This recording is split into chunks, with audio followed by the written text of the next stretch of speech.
DreAllDay.com. Turn the volume up because you are now tuned into the show where you learn the discipline to show up day after day to do the work, the confidence to put yourself out there boldly and authentically, and the mental toughness to continue showing up, doing the work, putting yourself out there, even when the success you have expected to achieve has yet to be achieved. And on top of all this, you get a huge dose of personal initiative. This is the go-getter energy that moves you to make things happen instead of waiting for things to happen. Putting all this together, you get the mindset, the method, the podcast known as Work on Your Game. My name is Dre Baldwin, also known as Dre All Day. Welcome to the show. Today's topic: how to bring discipline onto yourself. How to impose discipline on yourself.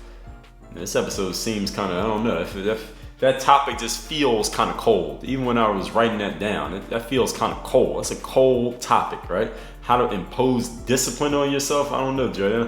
I don't know if I would use that as the heading on a sales page or anything. I don't know how many people would be interested in this. You might feel this episode is going to tell you some things that maybe you don't want to hear. That I'm going to tell you, I'm going to advise you to do some things that you don't really want to do. And you know what? Shit, maybe you're right. And that's why the definition of this word, discipline, is training people or yourself to obey rules or a code of behavior using punishment to correct disobedience. That's a rough definition right there. I mean, that's the actual definition, but that sounds pretty rough. This is something that I don't know how easy it would be for any of us to do this to ourselves.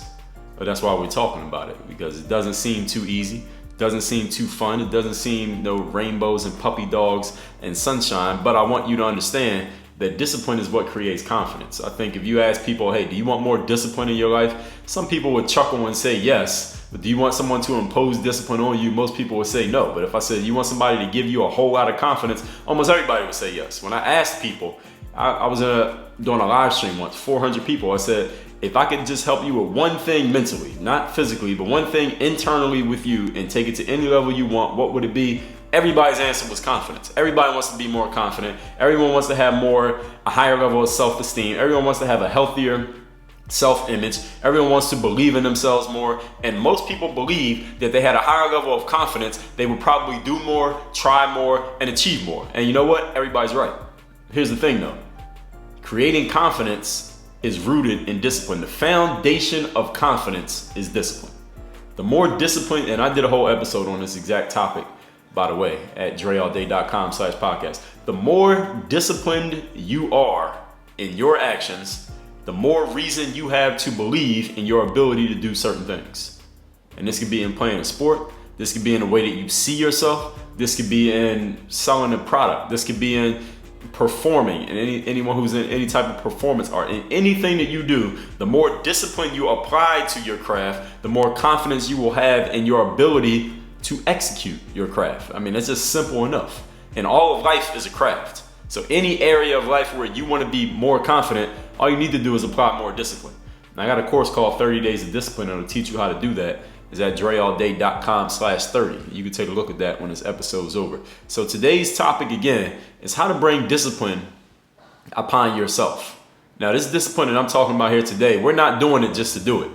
I already gave you one reason, is because not everybody may want more discipline, but everybody wants more confidence. We're doing the discipline thing because of the things that we want. We want consistent results. Everybody here want to be consistent in producing high level results? If you don't, then you shouldn't be listening to this podcast. Does everybody listening to this want to have a solid reputation that precedes your name for you doing good work? Does everyone listening to this want to have the satisfaction of knowing that you are making the best use of yourself and your resources? Do you want to have confidence in yourself that you can execute and produce certain results? If you want all of the above, if any of those you don't want, then you might be listening to the wrong show. But if you want all of the above, understand that they are all rooted in your discipline level. And if you have not been producing, if you have not been having these outcomes, I'm gonna say those outcomes again. Consistent results, a solid reputation, satisfaction of knowing that you're making the most of yourself and your resources, confidence in your ability to produce results, all of those are rooted in discipline. If you want those, They're rooted in discipline. If you don't yet have them, that's because something is missing when it comes to your discipline. If you already have them, I guarantee the main reason you have them is not because you're confident, it's because you're disciplined. And you may not even understand it, but that's why it is. And as you listen to today's episode, you'll have a much better understanding of how and why that is. And today we're going to talk about how to make yourself a more disciplined individual on your own. This is not somebody coming to your house and, being a drill sergeant standing over top of you. This is you making yourself more disciplined. I'm going to tell you exactly how to do it today. So if you have a device with which to take notes, make sure you're taking notes. Again, today's topic is how to bring discipline upon yourself. Point number 1, stop negotiating with yourself. If you only did this point right here, this would probably, I would say this would raise most people's discipline by a factor of 3. If you just stop negotiating with yourself. And I don't even have to explain that for you to understand exactly what I mean. Some of you are negotiating with yourself right now. I mean, I'm talking about right now at this moment you're negotiating with yourself. You know that you said you're going to run 2 miles on that treadmill and you at 1.5 miles and you're thinking about getting off the treadmill. You're negotiating. You know that you're supposed to do one more set and you know it's only supposed to be 30 seconds between sets, but here you are taking 3 minutes because you're checking your Instagram. You're negotiating with yourself.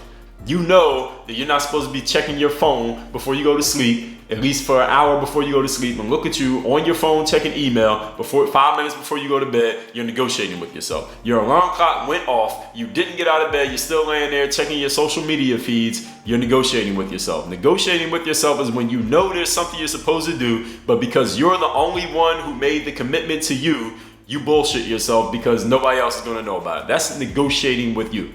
If you stop doing that, if you want to step your discipline up, the number one thing you can do is stop doing that. Stop making your life a negotiation.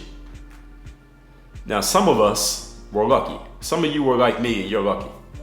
You grew up with parents, or at some point in your life you had a boss or a coach or a mentor or someone in a position of authority around you who, when that person told you to do something, there was no conversation.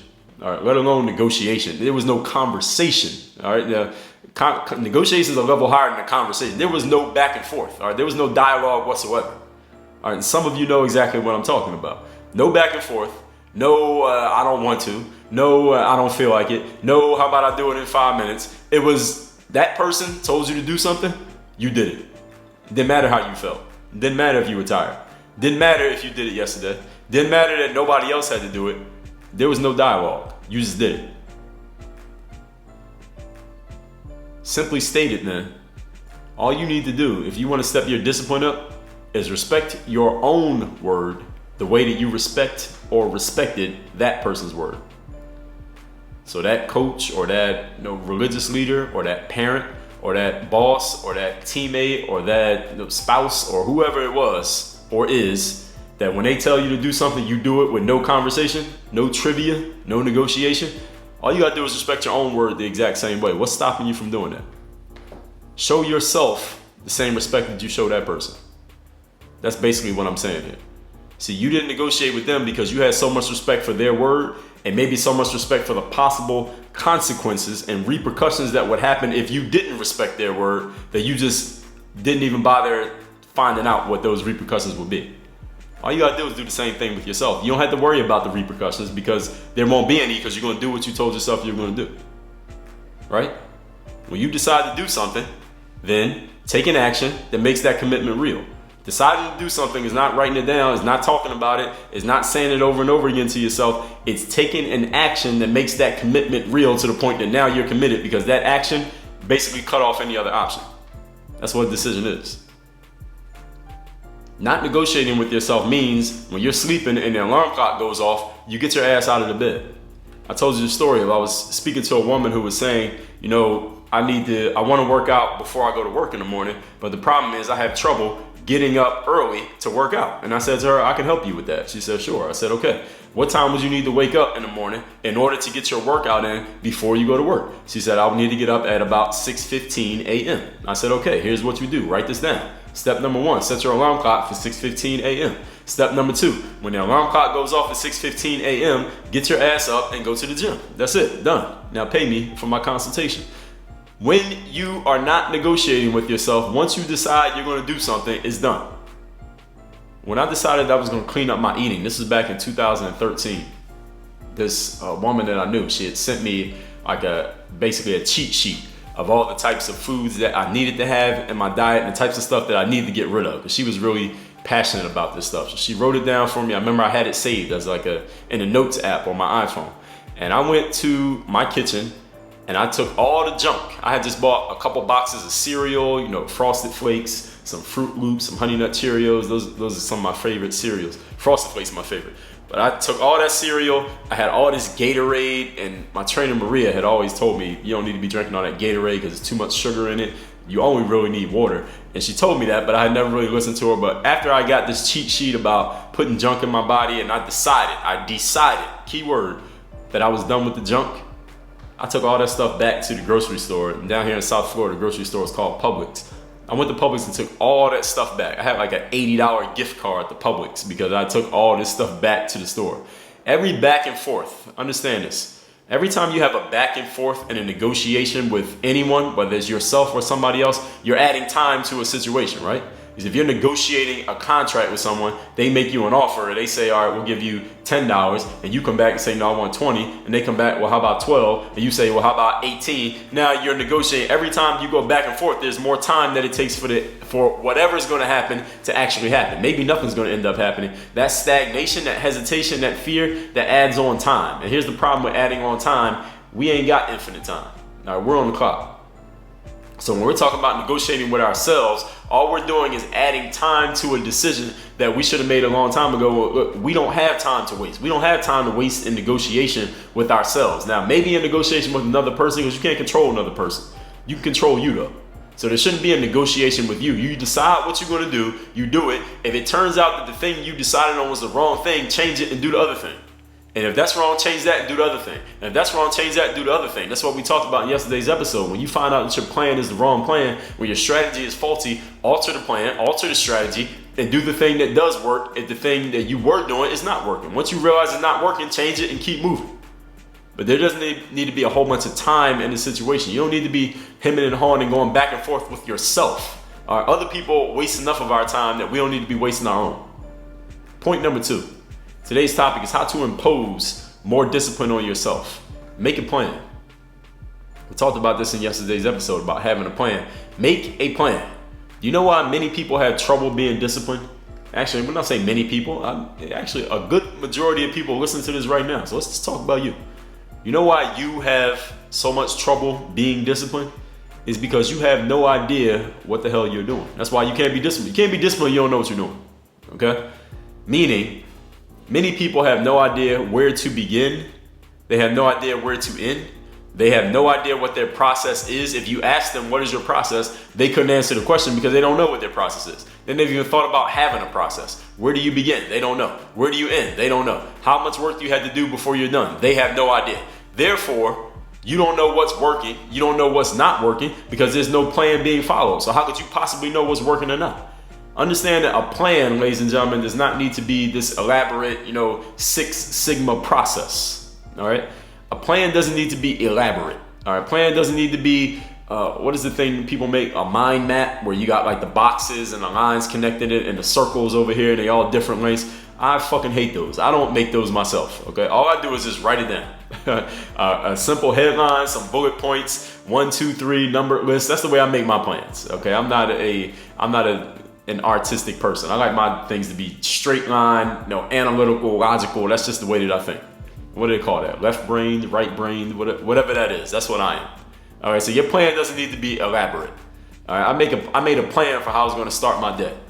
Wake up, drink a liter of water, do yoga, meditate, eat some bananas, exercise, go to the pool sometimes when available, when I want to, shave, etc., etc., etc. I made that plan in my mind. Now, since I have this mental plan in place, now every morning when I wake up, I don't have to decide what I'm going to do. And my plan can be adjusted based on changes in circumstances. If I move and the gym opens at a different time, or I'm joining the gym and I got to drive 30 minutes to the gym, or the pool opens at a certain time, or there isn't a pool, or whatever the situation is, or I'm waking up later, or I'm on vacation, or whatever the situation happens to be, I can adjust my plan, but I'm going to have a plan in place so I can stick to it consistently, so I don't have to decide every single time, how am I going to execute this thing? How am I going to do this? That wastes time and it wastes energy. So I don't have to decide every day what I'm going to do. And we can adjust our plans again based on circumstances, but you need to have a plan in order to make adjustments to it. And understand that, listen, all of us have plans in many areas of our lives, whether you know it or not. If you work at a job, there's probably a plan there. Now, it may not be a plan that you made. Maybe it's a plan that was imposed upon you. It was a plan that was given to you. Someone told you when you got hired, listen, this is what you do. When you show up, you do this, then you do this, then you do this. If somebody calls, this is what you say. And if this happens, you do this. When you get an email, you do this. If somebody asks you this question, you call this person, then you do that, and then you do that. There are plans in place. There are systems in place. One of the most successful businesses in the world is McDonald's. Why is McDonald's so successful? Is it because their meat is just the highest quality meat? Probably not. Any of you ever seen any of those food documentaries, you know that that's not their issue.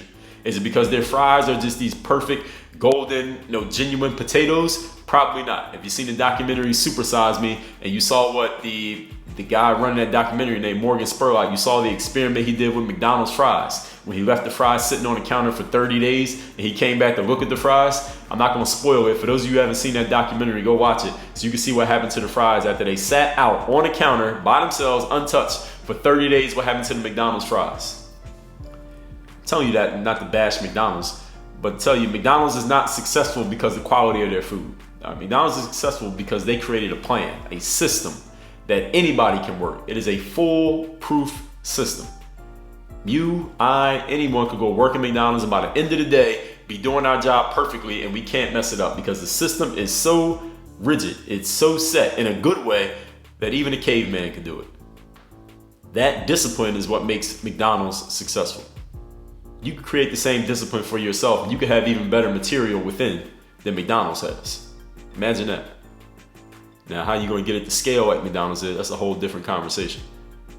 But we all have plans in different areas of our lives where we do the same things the same way every single time. Often, many of us only have those plans in place when someone else is in charge, when someone else is supervising us, when we have to, quote unquote, have to do it that way because we have a boss or a parent or a coach or a trainer or someone who has authority over us making us do it that way. What I'm proposing to you here today is that you become that authority person over yourself and make yourself do things that way. Because the more discipline you're able to apply to yourself, the much easier it will be to deal with it when someone else wants to apply it. They won't have to apply it to you because you already have it. They'll see that you have it and they'll leave you alone. They'll know that they don't need to manage you. What I talked about a couple episodes ago, the level 10 performers, the stronger performers are the people who don't need to be managed. People who don't need to be watched over and supervised because they already have the discipline themselves. People who don't have the discipline, those are the ones that need to be managed. You got to watch them. You got to make sure they're not messing up all the time. Those are people you need to get rid of. All right, so if you're watching over people all the time, you need to get rid of them. That's the biggest problem. Now, sometimes those problem is you can't get rid of them because they're your sons and your daughters. But hey, that's your problem, not mine. Anyway, the point that I'm making here is we're still on point number 2, making a plan. Why many people have trouble being disciplined because they don't have any idea what their plan is. But sometimes it can be boring. I want you to understand. Doing the same thing over and over again can be boring. When I played sports, any team I was on, from high school up through the pros, every day that we had practice, it was the exact same warm-up every time. These exact same drills, the exact same stretches, the exact same order. And there's some days your brain just goes into a fog. It's like, man, I've done this so many times. It's almost like you're sleepwalking through the activity because there's no variety whatsoever. And I'm not here to give you a hack or a tip that's going to help you get through that. I'm here to tell you that that's just damn how it goes. But here's the payoff for it. This is what I'm going to tell you. Here's the reason why you should be all right with that and be okay with enduring that is because consistency produces results. That's the bottom line. The reason McDonald's is as big of a business as it is, and the fact that I'm bringing up McDonald's despite the fact that I have not eaten a meal at McDonald's in, 10, 15 years, but I'm still bringing up McDonald's off the top of my head, is because they produce results consistently. Why is that? Because they have a disciplined system that no matter who works there, you're gonna be doing the exact same things the exact same way every single time. No matter what you want to do, you can't mess the system up. That's how great their system is. That's how disciplined they are in putting that plan together. So which one do you want more, variety or results? If you had to pick one, which one would you choose? You might think about that one for a while, but make sure you're fully committed to whatever your answer is. The most disciplined people that you know. Think of the most disciplined people that you know. All right, forget about what I'm saying. Think about someone you know in your life who's very disciplined. Or think of someone who's produced a high level of results. I guarantee you that they all work within the framework of plans. That doesn't mean they have this elaborate book laid out for every single thing that they do and some blueprint for every action that they take. That's not what I'm saying. It means that even if they don't see it as a plan, it's just quote unquote what I do. It's consistent, it's disciplined, and it produces results. That's how results happen, by being consistent in your disciplines and doing the same things over and over and over again. Things that work because you've executed the plan. You found out where you needed to make alterations. You did so, and you produce those results. Point number 3. Today's topic is how to impose discipline on yourself and your life. Point number 3 is you got to clean your life up. Yes, to impose discipline on yourself, you got to clean your life up. Translated, this means that the areas in which you're not focused on discipline, you still need to get them in their proper order so your brain doesn't need to dedicate any resources to those areas. And I'll explain to you what I mean as I get deeper into this point. For example, if the area that you want to bring discipline in your life is building up your business, or the area is you want to get better at playing your sport, or you want to get better at making your website look good, or you want to get better at attracting more clients, or you want to do better in your relationship with your family and your children and your significant other. Even if any of those is your area, that does not mean that you should neglect the fact that you need to clean out the trunk of your junky ass car. It doesn't change the fact that you got a closet with a bunch of dirty clothes on the floor. You can't even see the floor anymore. You forgot what color the carpet was, and you need to clean that up. You need to clean up every area of your life if you want to bring discipline upon yourself. You can't neglect any particular area. Throw out or donate those old clothes that you're never going to wear again. Delete the old emails in your inbox and unsubscribe from the list that you don't read messages from anymore. Cancel any commitments that you're no longer invested in.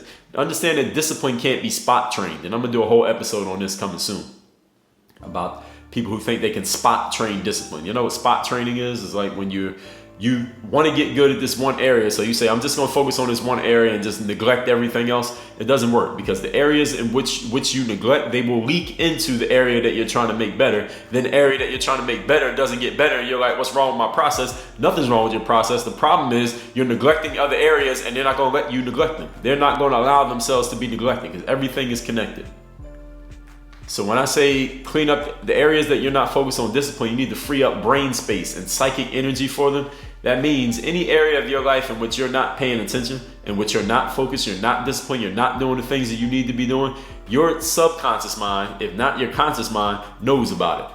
Okay, so you can't lie to yourself. It knows about it even if you're not thinking about it. It knows that there's something wrong here. It knows that there's something missing here. It knows that there's something that needs to be addressed here that you're just not addressing. You're just not dealing with. You're just not handling. And you know it takes a little bit of its resource. Just a little bit of resources to make sure that you remember it, to make sure that it's thinking about it, to make sure that you never completely forget about it. And that little bit of focus that you need to put on that area, that little bit of focus that your subconscious mind keeps on that area rather, is that little bit that you could put towards your goal, that you could put towards the most important thing, but you can't.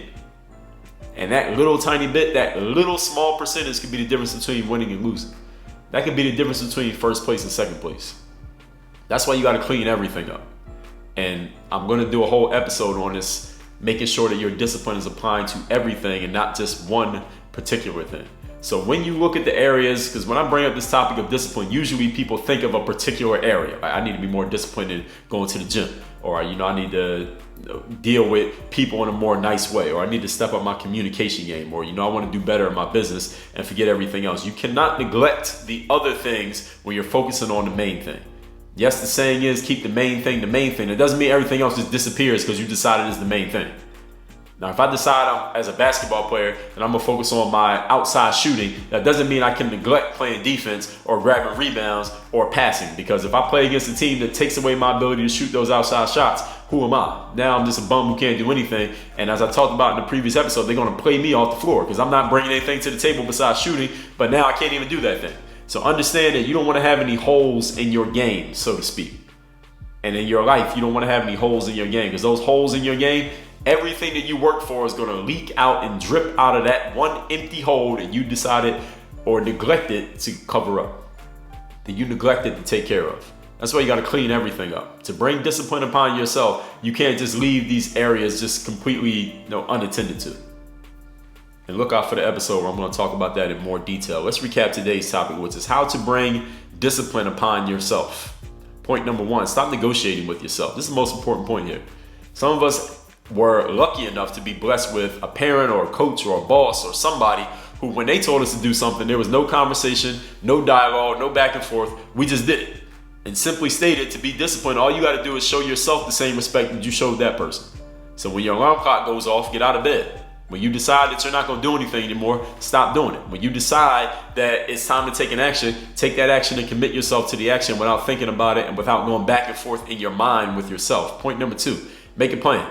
Many people have trouble being disciplined because they have no idea what the hell they're doing. You can't be disciplined if you don't know what you're doing. You got to know where you're starting, where you're ending, and what your process is. Even if your process is faulty, you can fix the process. You can alter your process, but you need to have a process. So when you have a process, you can change it. It doesn't have to be elaborate. Once you know what the plan is, see what's working, see what's not working, make your adjustments along the way. And this can be boring because it's the same thing over and over again with very little variety, but here's the payoff. Consistency produces results. So what's more important to you, the variety, the fun, or the results? And point number 3, clean your life up.